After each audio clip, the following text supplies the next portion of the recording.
আসসালামু আলাইকুম সবাইকে। পারফরমেন্স হতাশার নাকি ফলাফল হতাশার? আমি বলবো ফলাফলটি হতাশার হয়েছে, তবে পারফরমেন্সটি কোনো ক্রমে হতাশার হয়নি। আমরা কার মুখোমুখি হয়েছি? সিঙ্গাপুর মতো একটি দল যারা কিনা আমাদের চেয়ে 22 ধাপ এগিয়ে রয়েছে ফিফা র্যাঙ্কিংয়ে। এবং এই 22 ধাপ এগিয়ে থাকাটা কিন্তু শুধুমাত্র ফিফার যে ম্যাচগুলো, আন্তর্জাতিক ম্যাচগুলো খেলে সেগুলো খেলে হয়নি।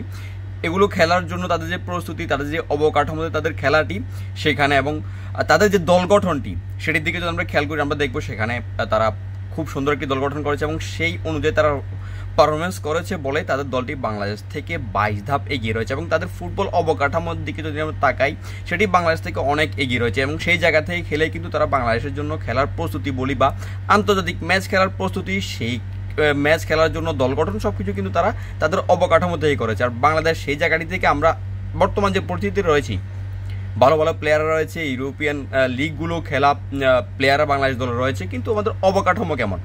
যে অবকাঠামো থেকে খেলে কিন্তু আমাদের আলামিনরা, হৃদয়রা, রাকিবরা বাংলাদেশ দলে আছে, সেই অবকাঠামোটি কিন্তু বর্তমানে বাংলাদেশের যে ফুটবল পরিস্থিতি সেটির সাথে অনেক পার্থক্য রয়েছে।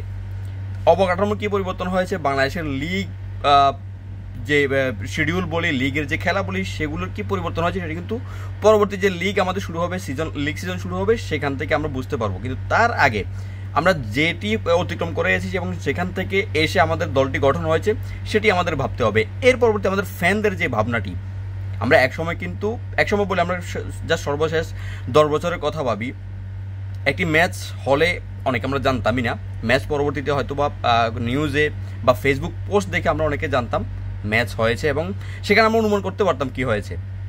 কারণ এই ম্যাচের আগে বা গত ম্যাচের পরে একটা কথা বলেছিলাম যে ভুটানের বিপক্ষে বাংলাদেশ 2-0 গোলে জয় পেয়েছিল। সেই ভুটানের বিপক্ষে বাংলাদেশ একসময় হেরে 2016 সালের কথা, আমরা 3 বছরের জন্য আন্তর্জাতিক ফুটবলে নিষিদ্ধ হয়েছিলাম। এবং সেই জায়গাটিতে এসে বর্তমানে বাংলাদেশের এই পরিস্থিতি তৈরি হয়েছে, টিকিট পাওয়া যাচ্ছে না, ফ্যানদের যেই উন্মাদনা, উত্তেজনা, সব কিছু মিলিয়ে আজকের ম্যাচ পরেও আমরা যেটি দেখেছি সেটি হচ্ছে হেরে যাওয়া বাংলাদেশ দলকে বাবা দেওয়া হচ্ছে, তালি দেওয়া হচ্ছে।